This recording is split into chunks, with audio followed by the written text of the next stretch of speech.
I don't have time for this bullshit. Ha! Bullshit, bullshit, bullshit. All this guy ever does is BS. Anyway, it's time for another edition of BSN with Big Nate.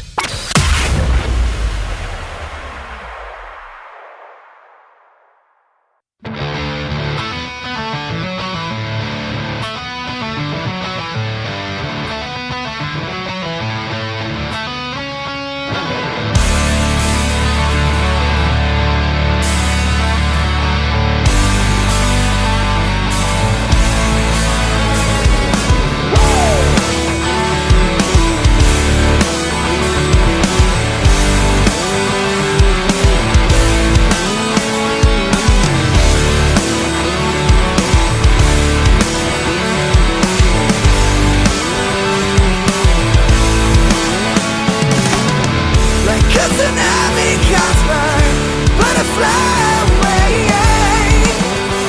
Oh.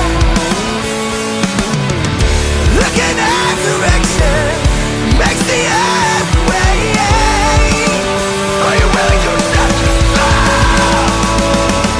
No rise from the deepest ocean, no legend to the world. No one by your side, oh darling, you'll never be alone.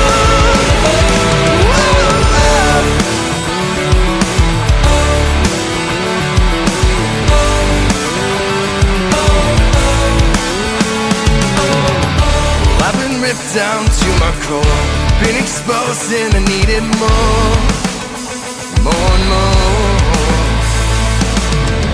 Now your casual ways keeping me up for days.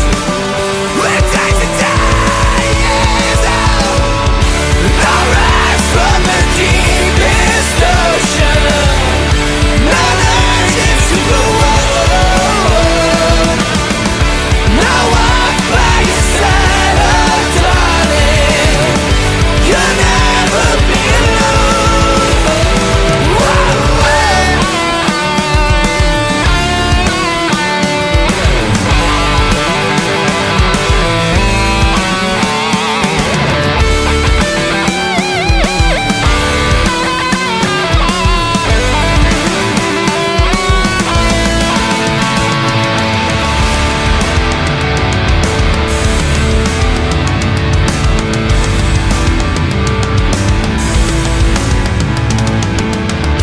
Oh, I believe in you.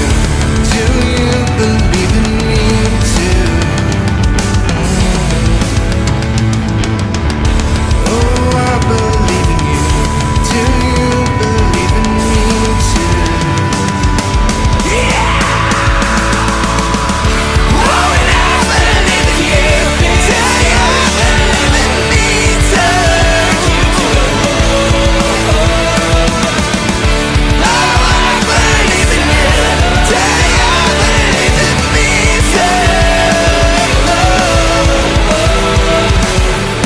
I'll rise from the deepest ocean, no legend to the world. I walk by your side, oh darling, you'll never be alone. Whoa, whoa.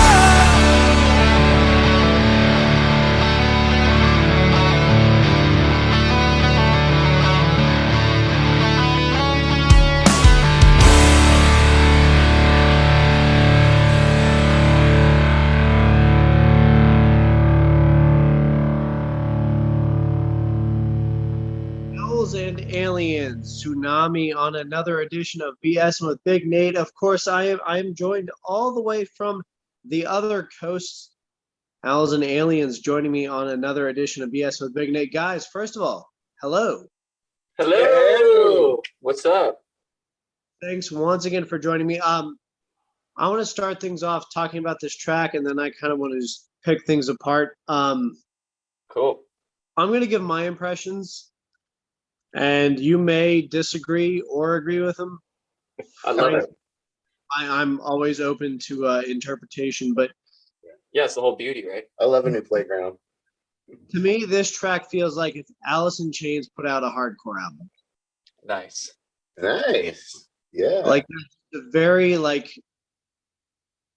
it matches where I was at in my youth, but it also like hits like that high school point for me, and it Right. kind of really resonates. So I want to know like where's the track coming from? Yeah, I think that's honestly a good analysis because Yeah. with Jeff and Trav, they kind of have these contrasting guitar styles where Trav is, really influenced by that 90s alternative style like Alice in Chains.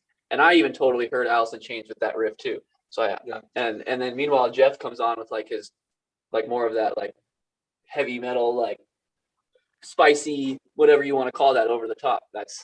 And so that combination of that, and then you got Dustin's vocals, which is more on that heavier side of things. So it's kind of like a supreme pizza. Yeah, it was funny how it kind of came together because it didn't come together very quickly. The main riff was actually tossed around by Travis. It was written by Travis, the rhythm guitar player, and he played it. A lot of times at practice, in between practice, we'd hear him clunk around with it. In the beginning, I myself personally shared absolute no interest in it. To be dead honest with you, I was pretty adamant about not wanting to do anything with it. I think part of that was because I just heard him play it so much. I think I was just kind of over it. It was a riff that he had written like a long time ago before he played with us. And Dustin here kind of pulled me aside and was like, "Well, just play with it, man. Don't think you got to put anything crazy on it. Just play with it naturally and remember that we're all different, and that's what's making this work right now. So just put that ahead." And so because of Dustin, I was able to put my actual spice on it, which is not 90s or influenced at all, but Right. I think having some patience with something different can really blossom something different out of you. So what had you so dead set on it, Dustin? I think just once Nick put his bass line over the top, and they would warm up with it all the time, like before rehearsal. And there was just something about it. It felt like it was bouncy. It felt like optimistic. And I just felt that there was something there that we could really work with. And I wrote lyrics for it on the spot one time. and so I just really wanted the song to work out. I remember it took me a while to figure out that verse rhythm, like which was the main part of that. I was like, man, what the heck am I gonna do? Like drums on this part. Wait, how does it go again? I love when he does that. It just sounds fun. And but yeah, it was a beautiful thing to see it at the end, like the whole process. It's like that journey was really beautiful, really. Mm-hmm. And when we got in the studio, Dakota started doing the background vocals, and that really threw it together, and it felt like a single. And we were like, yeah, this has got to be the next single. Yeah. Once that chorus really made us like feel like it was a single. Yeah. No, I mean it definitely is a track that stands out. I think given a lot of what's come out over the last 2 years, I think musically this is something that is like a keystone piece, and a lot of people are going to take notice. I do have to ask Dustin, lyrically, how much is what you wrote on the spot different than the final product? I think it's the same. I don't think I changed anything. You're just that good, man. No, if it's not broken, don't fix it. Yeah, it was just like they were warming up before rehearsal one day, and I just started writing down what I was kind of feeling. Yeah. Yeah. I know. He's really, really got stockpiles of stuff that he's written for his own solo stuff. So it appears to a lot of us in this band that that's just something he's natural at. Yeah. So give him a few minutes by himself, and he'll come out with a whole story. It was complete nonsense. The lyrics don't make any sense at all. So, like most stories. So, from Tsunami to what's next? Like, what's the next level for you guys? So we've got one more single that we're going to drop at the end of this month, and then that'll be the last one before we release our full-length album, our first album. And that should be out hopefully around the end of May time. So Yeah, we're really excited to get this next single out. It's called These Vices, and it's a total twist on anything else you've heard. Yeah, you're gonna hear lots of things that they're gonna bring out a lot of nostalgic things that are really exciting and catchy. I mean, I think it's gonna reach a lot of different listeners as far as the generations, which is pretty much the goal. No, I think you guys have an incredibly accessible sound. I do have to ask, just because you guys are all the way out there on the West Coast and we're out here on the East Coast, when you guys are kind of in the studio writing, what fuels you? Like, I'm talking food, drink, like, Okay. what are you guys doing? Definitely those Velveeta and the Kraft mac and cheese cups. Yeah. So we were in Texas for 2 weeks in Austin recording that album, and we had to have eaten like 1,000 of those. Yeah, definitely. Yeah. So we call those the Texas Road Bowls. Yeah. Now, actually. And we were also eating tons of cup of noodles. Lots of pre-made salads. Oh yeah, salad. Lots of cerveza. Tons of Yep. Mexican beer. At the end of the day, or if you're struggling a little throughout the day, have a beer or two. Oh man. We're from Oregon, so the trees we had to import ourselves, you know. Yeah. So And Jägermeister. yeah, lots of Jaeger, yeah. That stuff seems to be more medicine than it is something to get crazy and fall over with, you know. Oh no, I mean, well, if you look at the Jaeger bottle, like that very much screams medicine. It's got the cross, the deer, the circle. Yeah, and it's Like- that dark green color. And that's something that all of us can agree and really tolerate to the extent. So that's us there. So I mean, Dustin takes a lot of walks. I think that's a big part of Dustin's routine. Yep. He invites me half the time. I usually go about half the time.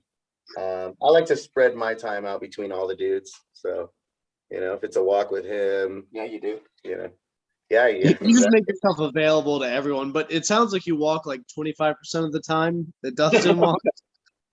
Yeah, you could say that, I guess. I would go on 2 walks a day in the studio because Oh, it yeah. gets pretty tedious especially with listening to the drums, because it's something I don't care about.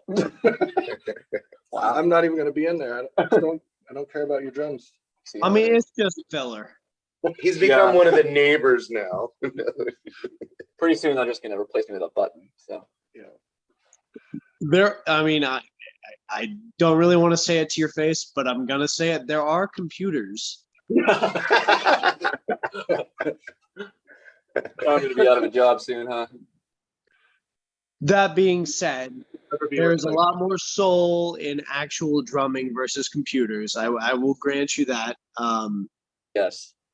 Name 10 computers that can drum better than the 10 greatest drummers of all time. Number Johnny 5. Good old Macintosh. Wally. R2D2. Shit, he's really going for it. They're better than I am, I'll tell you that. Well, Tsunami's a great single, and I'm looking very, very forward to what's next from you guys. Of course, Owls and Aliens. Follow them on Facebook, Instagram. Do you guys have a Twitter? Yeah, we do. We're not super active on it, but we will be. We're not active at all on it. Follow our TikTok. Follow our we have a TikTok. TikTok. Will you really be active on Twitter? Because like I always ask that, and like no one ever takes it seriously. No, we're not active on Twitter. Yeah. No, I haven't. I've never actually had it on my phone. I don't think ever in my life. We're not ones. We're not tweeters. I feel like Twitter is just now like conservative news talk all the time, and just not where you get your information. Yeah, It seems we avoided a big one there. I feel like it's a place for conflict. That You is want what to it tweet is. about it? I'll meet you outside. We'll tweet in the parking Yeah, lot. it's like how you vent out your rage so that you feel better about What the yourself. tweet was that guy doing? You know. All right, well, guys, I am very much looking forward to the next step, and let's chat again soon. Yeah, sounds great. Absolutely.